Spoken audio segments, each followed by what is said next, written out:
This is Daryl Carey, and you're tuned in to Untapped Hip Hop TV.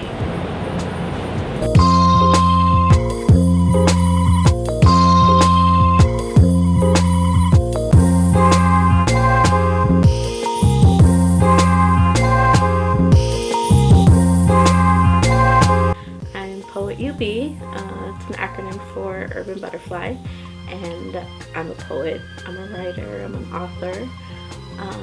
I'm from Pomona, California, and basically right now I'm just focusing on performing, writing books. I'm on my second solo project right now, and that will also include an audiobook along with a couple songs that I am producing and writing. Okay. I didn't know you was, I guess it makes sense because poetry and music go hand in hand. Yeah. You know what, but it's something brand new for me. I've never written songs before. Is it like the stanza, or is it, that's what it's called, like the way, Okay, so the stanzas, there's like so many stanzas that you need to make 16 bars.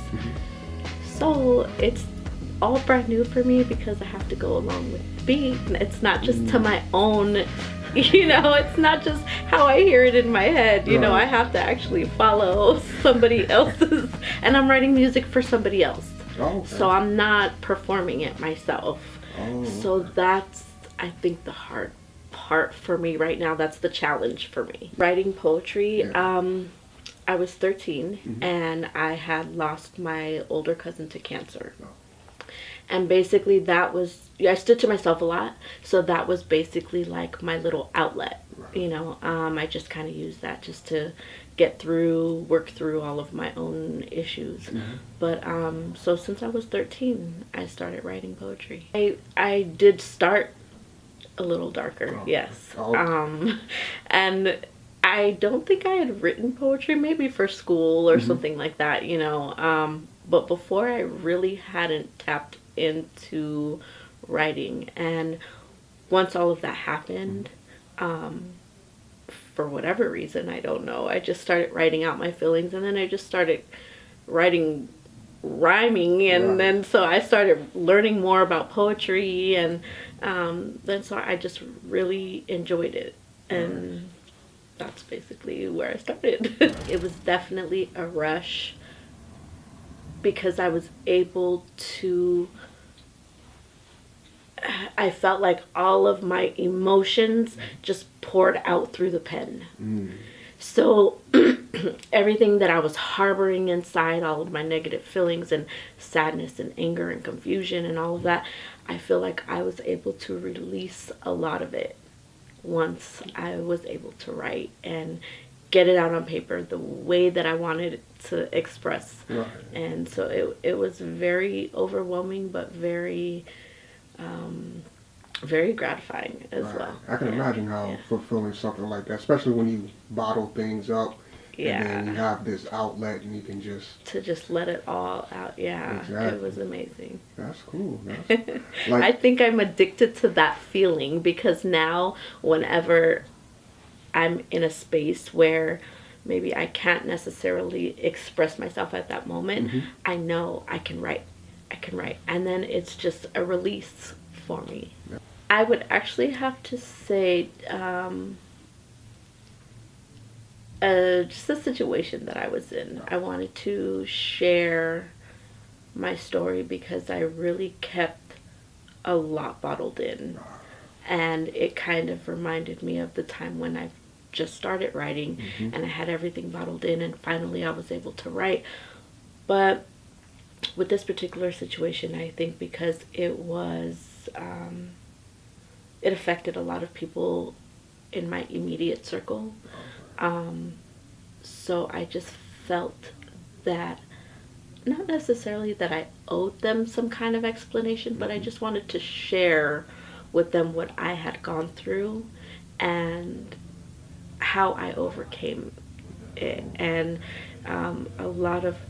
because I keep a lot in, a lot of people don't know a lot about me and what I went through. So I think that's basically what kind of pushed me to get out there and just start writing my own books and start writing, getting my poetry out there. And my first book is The Left Side of Right, and it is a poetry book. It is basically a poetry book about domestic violence. And it's basically my situation. Not every single part of it, right. But basically just like what I felt were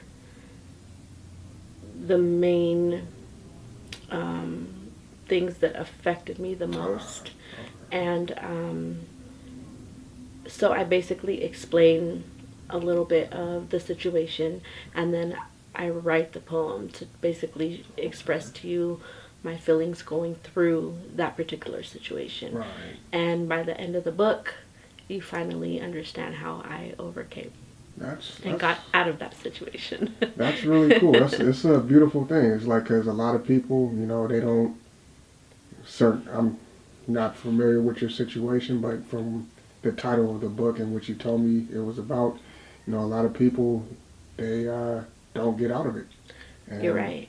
You're right. Like something that's beautiful that you're able to compose this book and tell your story. That's one of the reasons why I felt that I had to tell it, because I feel like it's also such a taboo subject. Right. Not a lot of people talk about it. A lot of people just bypass it. Yeah, sweep it under the rug. They bypass the whole situation.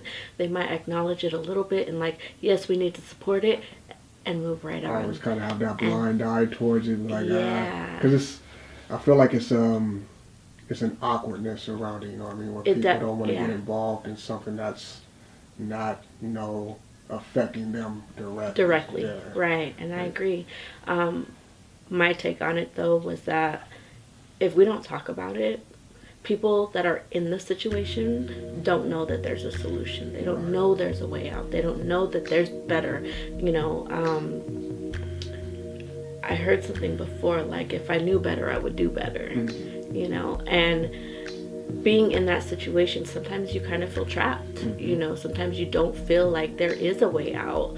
And a lot of people feel that way. And I've spoken at a few events and to a few people who have been in that same situation as I have, and a lot of them are in that situation for a really long time, and unfortunately sometimes people don't get out of that situation. Fortunately for me, I was able to get out in time and be able to tell my story and let people know that there is hope. And using my art, so what better way, right? Exactly. I want to say one of my favorite poets is Langston Hughes. And I really like Langston Hughes because he was not afraid to express a lot of what was going on, especially like the racism at that time. I was doing the Harlem Renaissance and everything. Yeah, and it has such a jazzy feel to it, and I love jazz anyway. So he is somebody that I really enjoy. So I took a lot from him when I was starting to just barely get my poetry out there and push it out, even before my book, just kind of like posting on Instagram or Facebook, or getting responses from people. And I would always refer back to like his poetry, and he does have some recorded poetry which I love listening to. So every time I'm kind of like, maybe what you guys call writer's block, I tend to listen to some of his stuff, or read some of his stuff. So I would say basically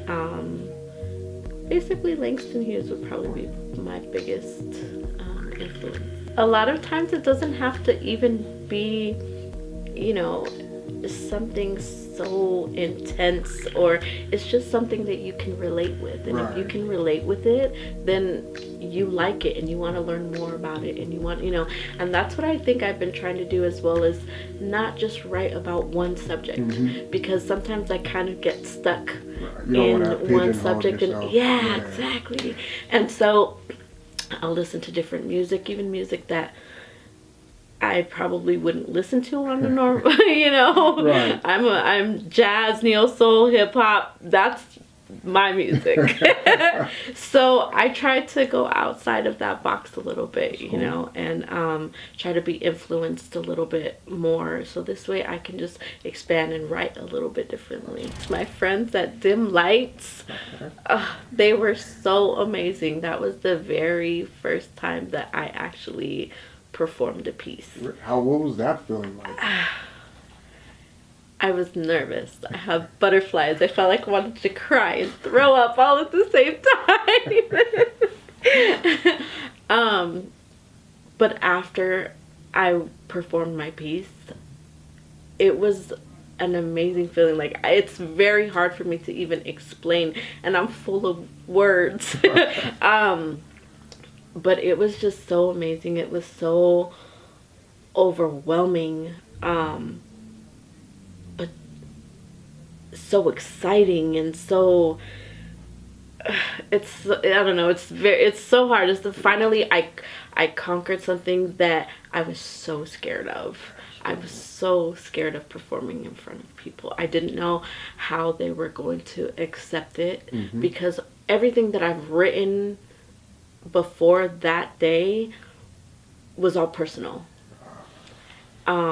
So I didn't really do a lot of writing outside the box, like I said, more so recently. But before that, everything was personal. So it's like I'm opening up my heart and showing you, and are you going to accept it, or are you going to slap it down to the ground? Like, that's what I was scared of. But they embraced me. Embraced me, and it felt really good. That's awesome. Yeah. I always had this idea that the best artists aren't afraid to show people, like, who they are. Really go up on stage and like, this is who I am, love it or hate it, and go on with it. Yeah, and that's exactly what it is. It's like, you're putting yourself out there, and you can't control whether they like you or they don't. But you got to take the bad with the good. So if they like you, they like you. If they don't, they don't. And you just keep it pushing. Sometimes I'll be inspired at a certain moment to write something, and I can't necessarily write it down at that particular moment. So when I want to go back to write it, I feel like it's just not what it would have been if I had wrote it right at that moment when I was feeling those particular feelings. So now what I try to do is I have this app on my phone, so if I'm feeling it, I'm like, try to hurry up. At least, do my little notes or whatever, and then I can come back and kind of touch on it. Sometimes it doesn't come out the way I think it would have, but I still try. No, even if it doesn't, sometimes it comes out better. You're right. You're right. Sometimes it's, I'll tap back into the notes, and then I'll be able to tap it right back into it and be like, oh, maybe I'm glad that I waited. Yeah. I do have one poem in particular that I performed not that long ago, and it's called Stand Proud, and it's basically about my son going out into the world being mixed. And I talk about how I feel like he has it double time, the hardness of being black, the hardness of being Mexican, the hardness of being mixed and being accepted by both or neither. And just with everything going on today with the racism and but I basically in the poem tell him, stand proud, that it's never wrong to be proud of being black and brown. And so when I do poems like that, it is really hard to get back because I'm fighting back the tears while I'm performing. And then once I'm done and I go sit down, I kind of want to just let it all out, but I don't want to let it all out in front of everybody. So sometimes it is. Sometimes it's not. Especially if it's like a poem that I've just written from hearing another person's story. And that's not to say that, I don't empathize with them, but it's just not as personal. It's not as internal. Okay. Yeah. I've heard one thing quite a few times, and I do like it. That I'm raw and that I'm real. And that makes me have some type of satisfaction in my writing, because I don't want it to ever seem like I'm forcing it.